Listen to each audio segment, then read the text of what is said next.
मंजूर करवाएंगे। आप बहन की तारीफ की है, हम आप लोगों से सिर्फ इतना कहना चाहते हैं, अगर कोई उम्मीदवार झाड़ू तो मेरे साथ नारा लगाइए, नारे तकबीर, तकबीर। बहुत बहुत शुक्रिया। तो मैं मुतमईन होकर जाऊं कि एक वोट मजलिस को पड़ेगा। आप यहाँ से फखरुद्दीन को कामयाब करेंगे। डॉक्टर अनवर, याद रखिए यही दिल्ली का मुख्यमंत्री था जिसने कोविड के जमाने में तबलीगी जमात को बदनाम किया और उसकी बदनामी की वजह से पूरे मुल्क में अल्पसंख्यक समाज मुसलमानों के खिलाफ एक नफरत पैदा हो गई कि मुसलमानों की वजह से कोविड फैला। ये अल्लाह का करम है कि हाई कोर्ट ने इस मुख्यमंत्री के इल्जाम को झूठा साबित किया। ये सुपर स्प्रेडर का नाम अगर किसी ने तबलीगी जमात के मुसलमानों को दिया तो यही दिल्ली के मुख्यमंत्री की तरफ से दिया गया था। मैं आपको ये भी बताना चाहता हूँ कि आप जानते हैं कि FIR दर्ज करवाया गया तबलीगी जमात के खिलाफ, मगर जब बीजेपी का एक नेता जो पहले दिल्ली के मुख्यमंत्री की पार्टी में था, वो जब नारे लगा रहा था कि देश के गद्दारों को गोली मारो, उसके खिलाफ FIR दर्ज नहीं करवाता दिल्ली का मुख्यमंत्री।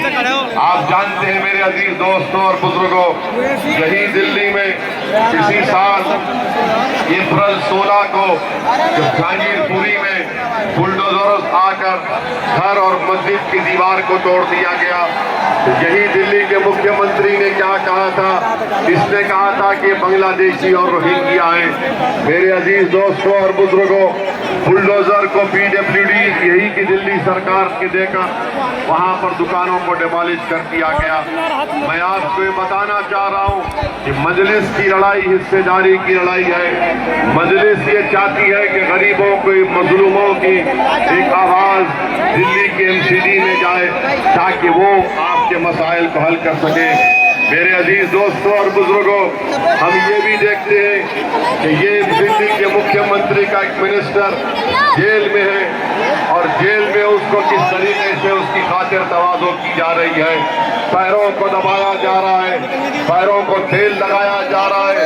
और वही खालिद सैफी की बीवी वीडियो जारी कर रोती है कि मेरे पति को दिल्ली के जेल में रखा गया, उसको कोई उसका इंतजाम नहीं है, वो बीमार है और उसकी तबीयत खराब है। मेरे अजीज दोस्तों, देख लो आपको कितना किस तरीके से नाइंसाफी और इम्तियाज बढ़ता जा रहा है। एक तरफ मुख्यमंत्री का मंत्री है तो जेल में आराम से सो रहा है, और दूसरी तरफ हमारा भाई खालिद सैफी जेल में है तो उसकी पत्नी को रो रो कर वीडियो जारी करना पड़ता है। तो मेरे अजीज दोस्तों और बुजुर्गों, मेरी आपसे सिर्फ यही गुजारिश है कि आप मुत्तहदा तौर पर मजलिस का साथ दीजिए, इख्तलाफात को करीब मत आने दीजिए। याद रखिए कि भारत देश हमारा है और रहेगा, मगर भारत की सियासत की एक तल्ख हकीकत ये है कि जिसके पास कोई सियासी आवाज नहीं है उसकी कोई इज्जत नहीं किया जाता। आज अगर आप मजलिस के 16 कैंडिडेट को कामयाब करेंगे तो दिल्ली की एमसीडी में गरीबों और मजलूमों की आवाज जाएगी। आपके तीनों वार्ड में डेवलपमेंट का काम करवाया जाएगा। अगर आप अपने वोट का सही इस्तेमाल नहीं करेंगे तो आप देख रहे हैं कि किस तरह से इन तीनों वार्डों में यहाँ पर कोई पुरसाने हाथ नहीं है, यहाँ पर डेवलपमेंट के नाम पर कुछ भी नहीं किया गया है। और मेरी इस बात को ज़हन नशीन कर लीजिए कि ये दिल्ली का मुख्यमंत्री 2013 का नरेंद्र मोदी है, ये छोटा नरेंद्र मोदी है, ये छोटा रिचार्ज है। हिंदुत्व की आइडियोलॉजी पर चल रहा है, ये हिंदुत्व आइडियोलॉजी पर चल रहा है, ये पूरा आरएसएस के एजेंडे को मुल्क में और दिल्ली में इस पर लेकर चलता है। मेरी आपसे गुजारिश है कि मजलिस को क्या आपने बीजेपी को वोट दिया था? आपने दिया था बीजेपी को, तो फिर कैसे बीजेपी दिल्ली के पूरे लोकसभा की सीट पर कामयाब हो गई? तो मालूम हुआ ये छोटा रिचार्ज नरेंद्र मोदी से जाकर कह दिया कि लोकसभा आप जीतिए, विधानसभा मैं जीतूंगा। इन लोगों में, इन दोनों ने मिलकर मैच फिक्सिंग की है।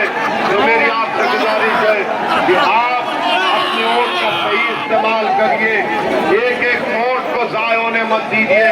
अगर दिल्ली के मुख्यमंत्री की पार्टी को वोट देंगे तो बीजेपी को वोट देने के बराबर। ये दिल्ली का मुख्यमंत्री बिल्कुल बानों को के नाम अपनी जबान पर नहीं लेना चाहता है। आपके इलाकों में आएगा, यहाँ पर जहाँ पर अल्पसंख्यक समाज के मुसलमान रहते हैं, तो हमसे आकर ये कहेंगे कि भाजपा को हराना है, और जब दूसरे इलाके में जाएंगे तो कहेंगे वहाँ पर हमने स्कूल बनाएंगे, डिस्पेंसरी बनाएंगे, अस्पताल बनाएंगे, पार्क बनाएंगे, रोड बनाएंगे। मगर यहाँ पर आप देख लीजिए कि किस तरह से आप जिंदगी गुजार रहे हैं। अरे यहाँ पर भी इंसान बसते हैं, दिल्ली के मुख्यमंत्री। क्या तुमको नहीं दिखता कि यहाँ पर पीने का पानी नहीं है? क्या तुम्हारी आंखों की बीनाई कमजोर हो गई कि यहाँ पर गंदगी? तो मेरे अजीज दोस्तों और बुजुर्गों, आप मजलिस को एक मर्तबा मौका दीजिए। आप जानते हैं कि मजलिस आपकी आवाज है। भारत की लोकसभा में आपने देख लिया कि किस तरीके से असदुद्दीन ओवैसी और इम्तियाज जलील आपकी आवाज को उठाते हैं। भाजपा के 300 एमपीओं के सामने हम सच्चाई और हक को बयान करते हैं। पूछो इन आप पार्टी के लोगों से, पूछो दिल्ली के मुख्यमंत्री से कि क्या आप तमाम ने CAA पर एहतजाज किया था? CAA पर एहतजाज हुआ था ना NPR NRC पर?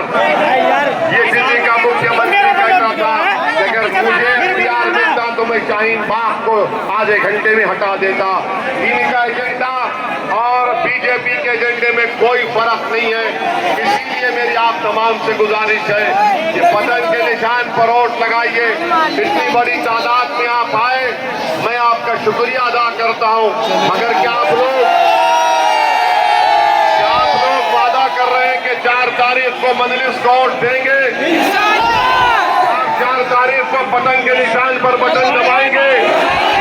क्या 4 तारीख? हेलो गाइस, ये कुर्सी देख रहे हो आप, ये कुर्सी इतना नुकसान हुआ है।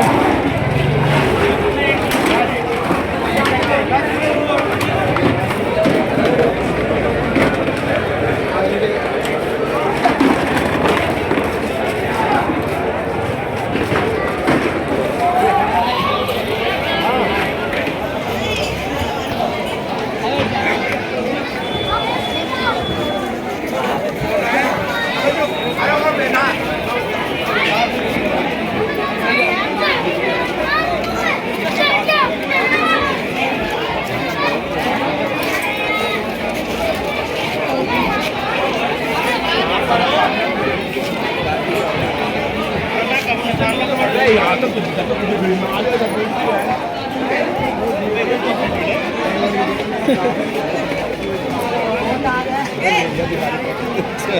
ये भी बहुत बढ़िया काम करा।